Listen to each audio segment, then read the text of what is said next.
Hi, everybody. Welcome to the Asian Dating Podcast. Today we have Carina. She's been on the show before, and I wanted her to come back because she has this amazing program where she helps people make online dating effective and fun and enjoyable. So Carina is back. Carina is a Canadian expat with a Bachelor of Fine Arts in Film, a natural connector with a strong instinct for who is meant to be.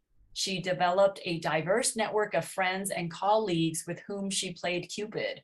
After 6 marriages between people she introduced, the floodgates opened.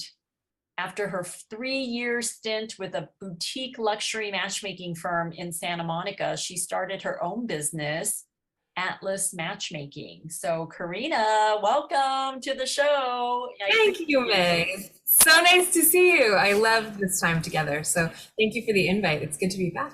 Yes. It's just so much fun to talk about dating. I mean, I really don't get sick of talking about dating. There are so many things that we could talk about, even like little subcategories, and we could just dive into deep rabbit holes and really get deep into some of these topics later. But today we're going to talk about making online dating effective and enjoyable. And yeah, let's get started. What do you have for us? Well, so we had a great session the last time together, and we covered some of the more practical interactive tips that I have for how to actually utilize the apps and make them effective. I don't think we covered things like how to avoid catfish and that kind of stuff. I feel like that's sort of covered out there in the world. So what I wanted to talk about today is sort of information that people don't get other places. And I think the first tip that I have doesn't just cover online dating, it covers dating in general, I think. And it's the tip that I think, when taken on board by my clients, becomes the most effective in them transforming their experience of dating.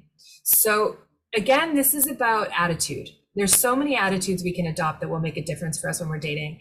And this particular one is an approach, and I call it the science experiment.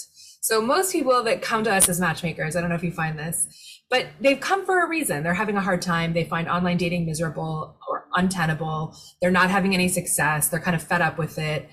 And like you and I had talked about, I still encourage clients, even when they work with me as a matchmaker, to keep online dating for a bunch of different reasons we can go over.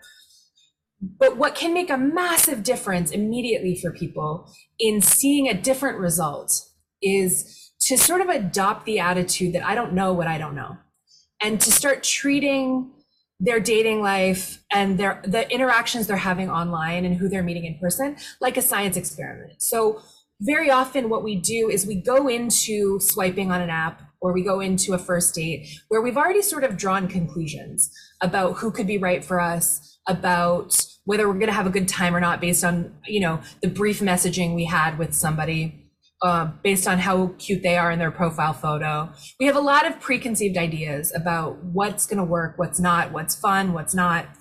And I really encourage people to drop all of that as quickly as they can and adopt this idea that right now, I know what hasn't worked for me. So let me take this approach of looking at my dating life like a science experiment.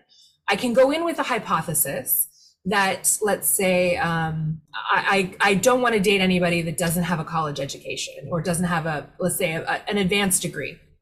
That my hypothesis is that I wouldn't be compatible with somebody who doesn't have an advanced degree. But I've been working the online dating world with that hypothesis, and it hasn't been fruitful. So why don't I just keep that as a theory, but why don't I try something new and gather some data?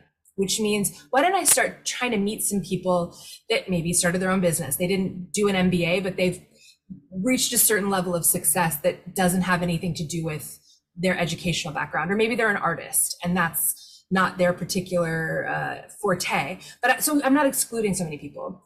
And the idea is, if you can adopt this attitude of a science experiment, we go in with hypotheses, but we continue to gather data in the process of dating until a conclusion draws itself. Anybody that knows anything about the scientific method, and I'm going to butcher this because science is not my area of expertise, but so for all the scientists and engineers out there, forgive me for this, but you'll get the gist of what I'm saying, which is it's okay to have a bunch of hypotheses, but while you're dating, just gather data, which means date as many people as you can. give people opportunities, give people second dates, and allow yourself to gather information and data points until a conclusion is naturally drawn by the experience, as opposed to letting your mind pre-draw a conclusion about someone. So would you say that there are some apps out there that don't tell you a lot of information about the match? So isn't that a great way of going about it? So are you saying that it's okay that people don't put a lot of information on their profiles, or that when they do go out with somebody, it's almost like don't study someone's profile and then go out and meet them and then question them almost like a resume to make sure those points match from what they tell you in person, but rather just go in and be like, okay, this seemed like someone I want to meet. Like, that's kind of the approach I take when I go see a movie, right? When I go see a movie, maybe I watch the trailer and then I find out what it's about. And then I don't think about it for a few weeks. So then I forget about what it was about, but I knew it was a movie I wanted to see. And then I just have an open mind when I go in to see the movie. I don't know if it's kind of the same, but. I don't have a problem with people putting information on their profiles. I actually think that's important. And I also, within reason, and I also think it's fine to read people's profiles and have an idea of who they are. What this approach means to me is don't draw conclusions, don't make judgments based on based on whether or not somebody can be compatible or right for you before you meet them, before you give them a chance, before you give them an opportunity. So we all have a checklist that we're showing up with, things that we think we have to have in order to be happy in a relationship. Some of those we know are real. Like for me, if somebody wants children versus somebody doesn't want children, that's a really important factor as to whether or not compatibility is real. Values, what we value, where we spend our time, money, and energy can be very significant in terms of compatibility, but things that are arbitrary. You and I mean, every matchmaker has a headache with this. Height, hair color, educational background, how much money somebody makes.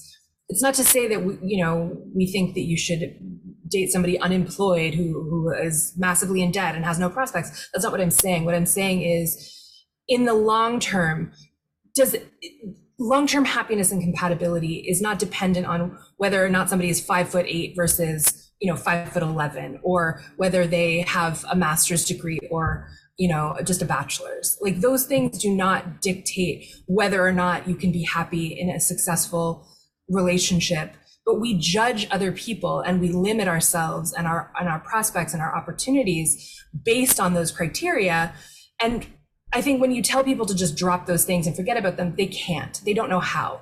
So the way that I have found that works for people is to adopt this sort of mentality of like, okay, this is a science experiment. I don't have to, my hypothesis is I need these things. I need somebody to be 6 foot tall. I need somebody to be, making a lot more money than me. I need X, Y, Z. I need all these things that seem so critical. Okay, you don't have to throw those away, but hold them a little more lightly. Hold them as a possibility as opposed to an absolute, and then gather data where to see if those things prove themselves out. So for example, before I met my husband, I didn't think, I genuinely didn't believe that I would be compatible with someone who is Muslim. I'm a very spiritual person.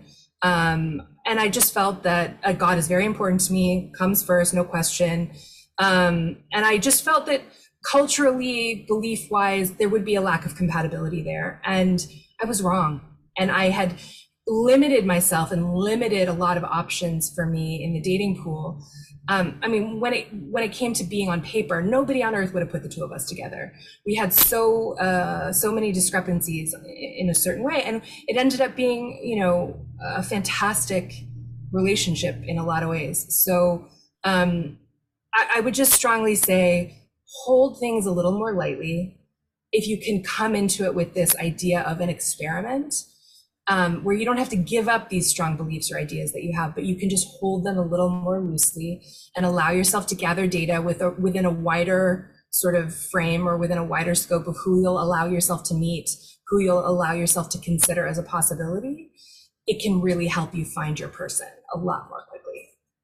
So would you suggest that if they have a list of 6 things for them to say, okay, I will meet somebody if only half the stuff is on my list, instead of being so critical on the other 3 items? Like, do you know what I mean? Like, how would they think, okay, I am being open-minded, I am going into this like a science experiment. What degree of experiment do you want them to proceed, you know?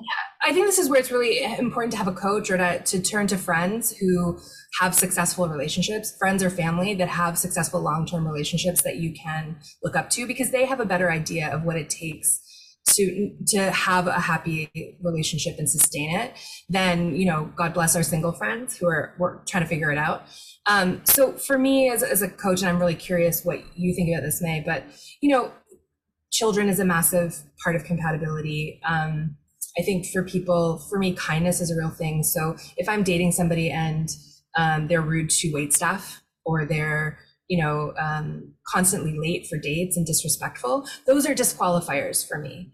Somebody who's unemployed at this particular moment, irrespective of how much money they have, also for me is a no-go. I personally am of the opinion that adults need to work, whether they financially actually need to work or not. Can there be exceptions to that? Sure. This is just my, you know, personal opinion and my experience of what makes a successful relationship, or how lays the foundation for a successful relationship. Do I think massive social and class differences work frequently? Typically not.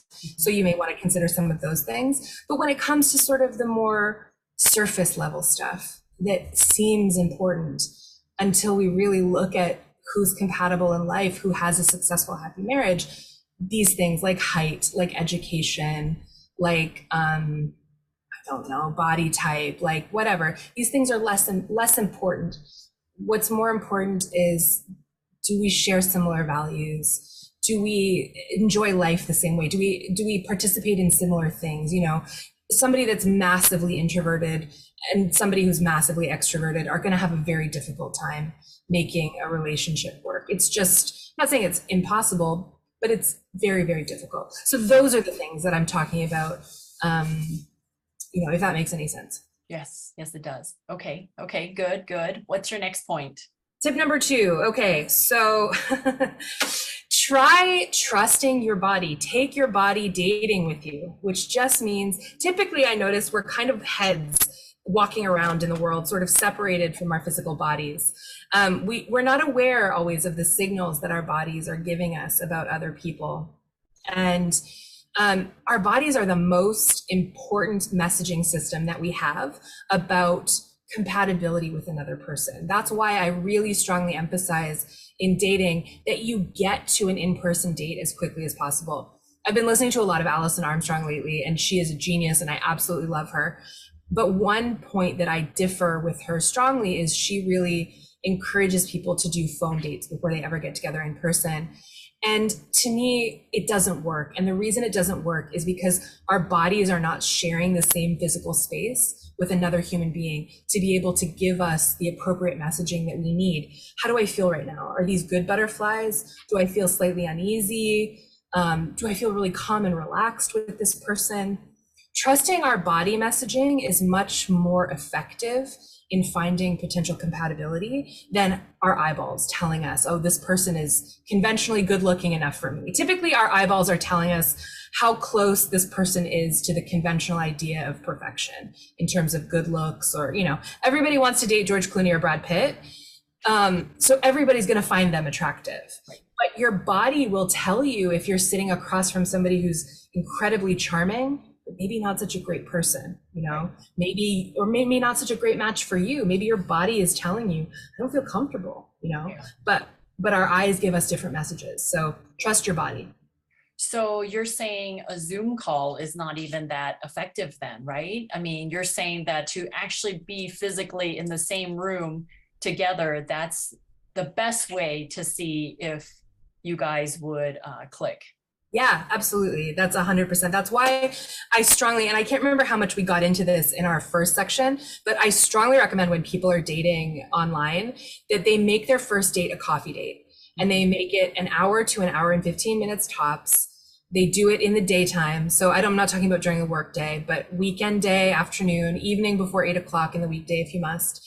And you keep it light and polite and short, just to give you a chance. It's almost not quite even a date. It's more just like a meet and greet kind of screening, right? It gives you the base information you need. Is this person a decent human being? How do I physically feel in their presence? Or do they say anything very weird? Are they respectful or disrespectful? Just those kind of fundamentals. And when you get to that kind of first coffee date as quickly as possible, with no alcohol involved, and I'll tell you why in a second. When you get through that, or when you get to that as quickly as possible when you're dating online, it really reduces the amount of emotional wear and tear, the amount of energetic impact that it takes to date. You know, I hear that complaint a lot from people, is that online dating is draining. It's very time consuming. It's very emotionally consuming. There are techniques that we've all learned as matchmakers or as coaches that helps people reduce the amount of emotional wear and tear, practical energy and drain that can sort of throw a wrench in your track. You get so tired, you have to take a 6-month break because you just can't handle how hard it is, you know, and yeah. So anyway, that's sort of that for now. Okay. So we did talk about that, how you said try as soon as possible to get out and meet them in person. A coffee date is a great way to just be in their presence, to kind of get a gauge for what you feel when you're in front of them, and if you know you have a connection. So yeah. So are you saying that you don't recommend drinks kind of dates, or drinks and appetizers? I don't. And I mean, listen, these are not hard and fast rules. These are just my recommendations. And the reason I don't recommend drinks and appetizers for a first date, if it's somebody that you've never met before, if they're not vetted by a matchmaker, if they're not, you know, friends that know this person that are setting you up, because alcohol really influences our judgment. Even one drink effectively, it loosens standards. It does what we think it does, which is it makes us feel more relaxed, but it influences our perception and our ability to read really important messaging that's coming from both ourselves, our bodies, like we just talked about, and also the other person. And so in terms of showing up clear on a first date where this person has not been vetted by anyone, they're an absolute stranger, it's really good to have your full wits about you. And that's why I particularly don't recommend getting together for drinks and appetizers for a first date with a total stranger. But it loosens them up. So maybe if they were nervous, they would be more relaxed and more themselves. And I think that's why a lot of times people prefer, you know, drinks and appetizers. They just got off work. They just want to loosen up and chill, and, you know, so that's, yeah. Again, these are not hard and fast rules. Right. Everybody has to figure out what works for them. And I totally respect matchmakers and coaches that say drinks and appetizers are a great idea. I think that it can be effective. For me, this is just my particular take. So if it resonates with you, great. For anybody listening, if it resonates with you, take it. If it doesn't, leave it. And that's like all advice. Yeah, I know you were talking about you doing some Alison Armstrong work, or what she teaches, and she's great. She's a great teacher for relationships. I mean, tons and tons of years of experience. I mean, I love her stuff. I totally usually agree with her stuff. So it's 100%. Yeah. 100%. Yeah. Okay. So what's your next point?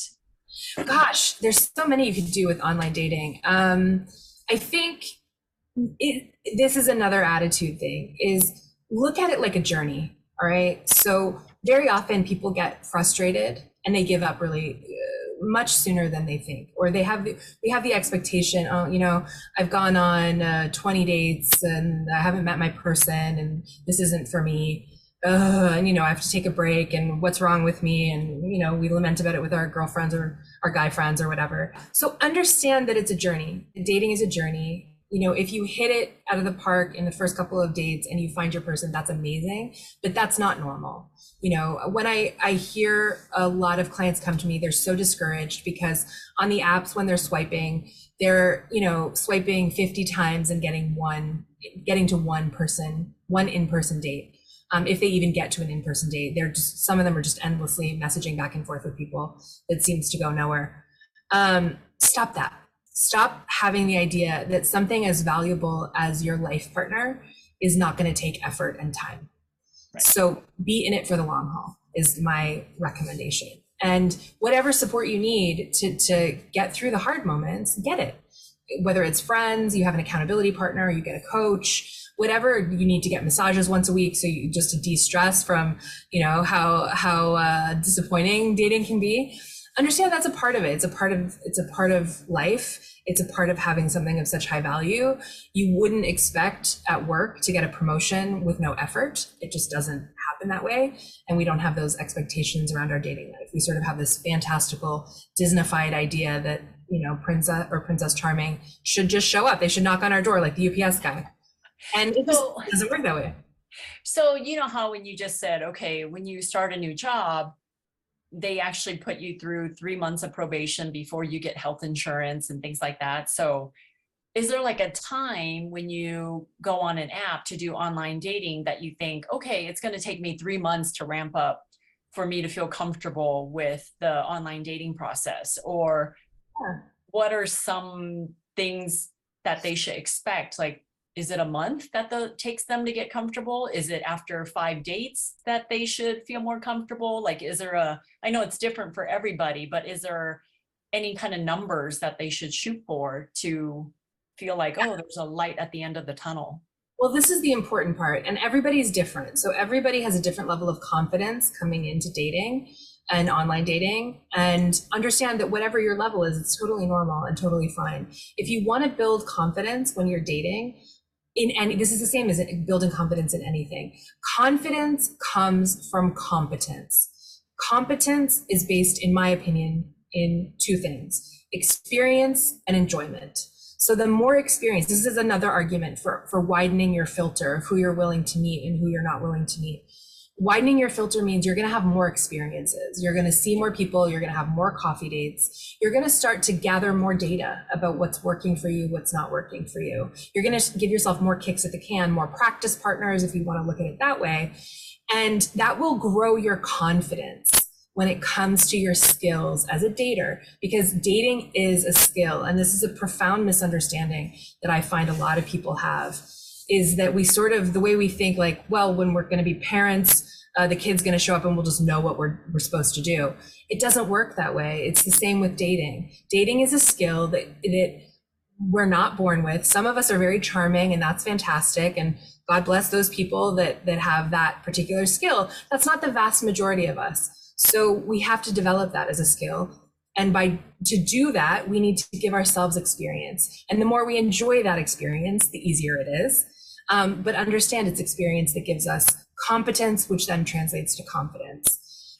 That said, it's a different timeline for everyone. So, for me, when I started dating before I met my husband, it took me a solid, I would say, 6 weeks, probably, 10 or 15 dates to start to feel like I was having a good time. I could show up and be relaxed and enjoy myself. That may be more or less for other people, but I really was serious about dating, learning it from the perspective of a matchmaker, from the perspective of a professional, as opposed to just me as an individual. So I did like 160 something first dates in a year, second dates, third dates, little relationships, I really went for it. Do whatever it takes is my advice. And do have goals for yourself. Do have measurable goals and sort of expectations of yourself that you can set on a daily or weekly basis so that you can see yourself making progress. You can see yourself, okay, have I spent 2 months never getting past a first date with anyone? That's concerning. You should start to look at why that might be. Maybe you want to talk to a coach. But if you're saying, okay, I'm going to do, either time-wise, I'm going to do a half an hour on the apps every day.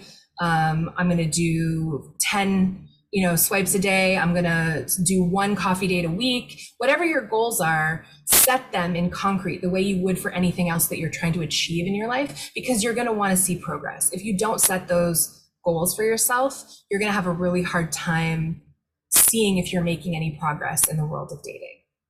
I feel like when I was dating, I was making sure I was going out socially, because I felt like socially would make me talk to other people, would make me practice my talking skills, because I was very much an introvert, an awkward introvert growing up. In high school, I had permed hair. I was not cute. In college, I got braces when I was in college. So It was a tough time. I mean, it was definitely something you have to consciously think about.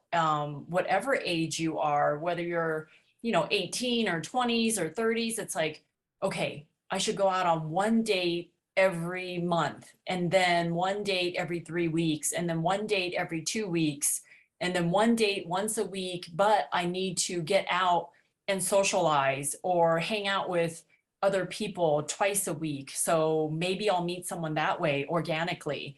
So I think you really need to have a plan, because the people who come to me now with matchmaking or with date coaching, they didn't have a plan. They just feel like, okay, I'm 30 years old, I'm 35, I should get married. So now I'm looking. Okay, how many people have you been meeting or dating? Oh, I went out on a couple dates last year.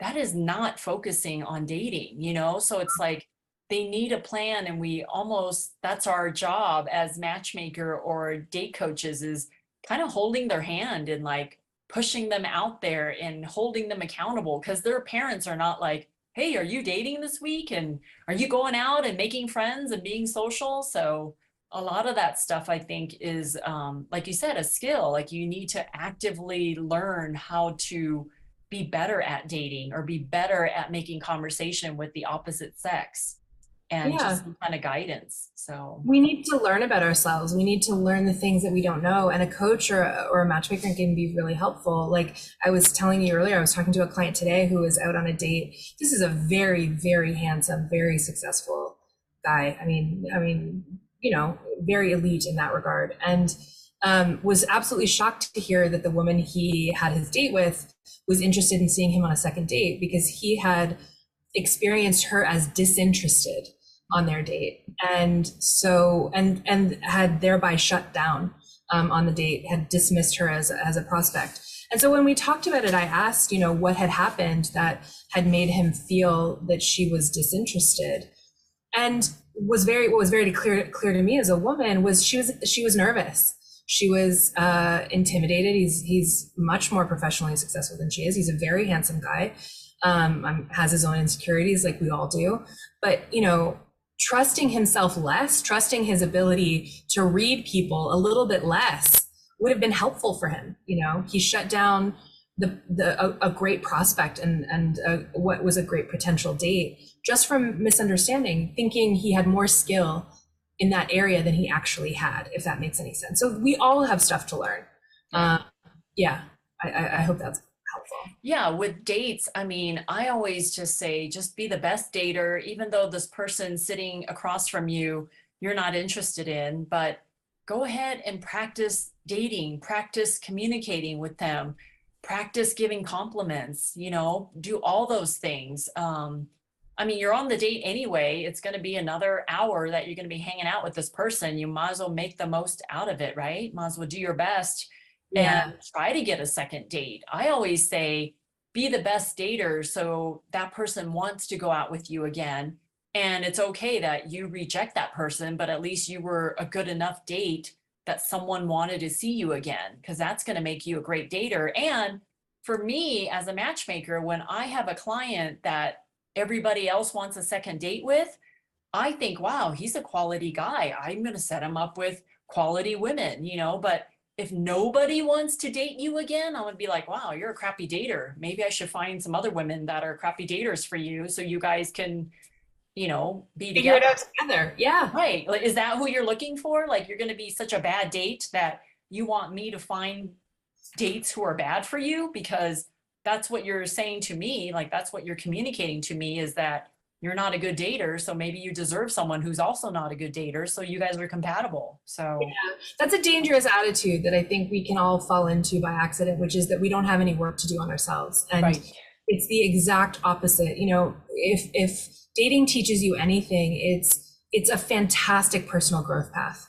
Right. Other people mirror us really, really well, and they show us where we have room to grow. So if you're willing to treat it that way, as a way to learn about yourself, as a way to grow, as a way to become a better, more loving, kinder person, more able to be a good date for someone else, you will find love much more quickly as a whole, and you'll have a much better time doing it. And that's the last piece of advice I was going to say, if we have time, which is cut other people a break. we're really manage your own expectations. You're not that great, whoever you are. I mean, you're fantastic. You're a unique snowflake, and I love you.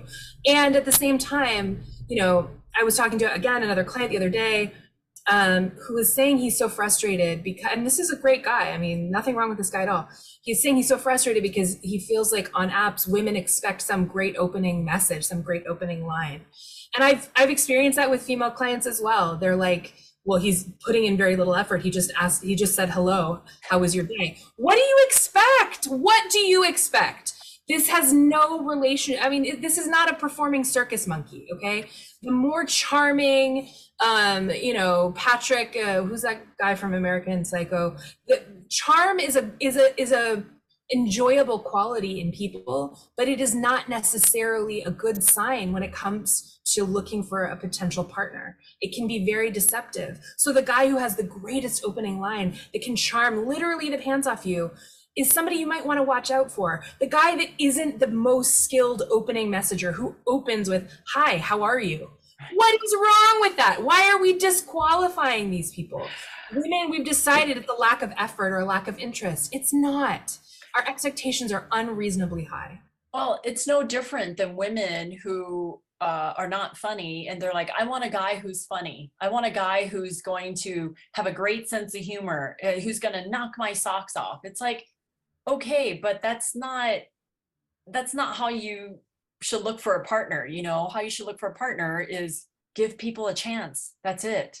Yeah. So I think it just comes down to that. I mean, yeah. Did we just sum up our whole business, Meg? Yeah, that is the business plan for people. Like just give people a chance and you'll find somebody, right? So. Yeah, absolutely. Yeah, this is so fun. It sounds like I think this is the end of the session that we've got today. I've loved this. I hope it's helpful for people. I mean, this is why people come and pay me the big bucks to work with them individually. But these are real secrets that really actually work if people take them in and listen. I was just going to say that if people who hire a matchmaker or a date coach and they get feedback, like where else can you get honest, truthful feedback than from a matchmaker who you go out with another person and you really like her, but you don't know what you did wrong? Well, guess what? Your matchmaker can find out what you did wrong and then tell you or back you up with, the woman. But that's a way for you to learn about yourself and to grow and to get better. It's like, oh, I didn't realize I did that. Or, a common mistake that men make is when they go out on a date and they're staring at the woman, but there's a TV above her. And he's staring at the TV the whole time, even though he wants to go out with her again. I'm like, well, she doesn't want to go out with you again because she thought you were not interested because you kept staring at the TV above her. So I guess in instances like that is you got to make sure you find places to go out on a date where there's not a TV to tempt you, or what your weakness is. So make sure you sit with the TV behind you versus having it distract in front of you. Or I'm sure you could find a place to sit, the other chairs or whatever, where you're facing each other and not looking at the TV screen. So it's little things like that he probably didn't realize what he was doing, but because he hired a matchmaker. So now I get to tell him what he did wrong that made her upset, and just so many little things. That should be an episode coming up, is like, what are these little things that men and women are missing out on? I mean, sabotaging their dates, right? Yeah, let's talk about that next time. That's a great topic because it seems little, but it's so crucial. And that's another way. It kind of ties into my last point, which is cut other people a break. Right. Stop making these little things deal breakers. I had a client who, she was out with a fantastic guy that she found wildly attractive. He was really into her. They're having great conversation. They were about to order their meal. She wanted to get pizza and she asked him, really excited, do you want to share pizza with me? And he said, I'm good. No, thanks. And the date just fell flat from there. She was like, I felt judged that I was getting a pizza. He just didn't want to eat pizza. Right. Why is this? Do you know what I mean? We're completely nuts about this kind of thing. I know. Yeah. Anyway, on one hand, you could tell any guy, like, okay, if she's trying to share something with you, whether it's dessert or share an entree, the right answer is yes, right? You just order it and say, oh yeah, I'll totally share it with you, because it's like a form of intimacy, right? Like you're going to share something on a first date or second date or third date.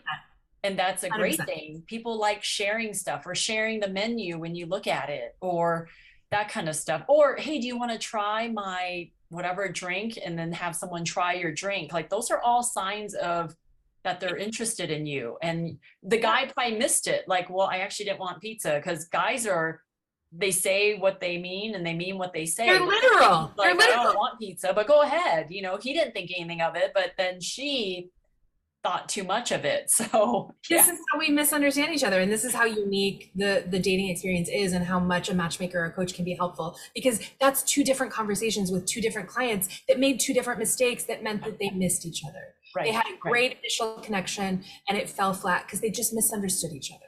Right. You know, you have a translator in there to fix it like us.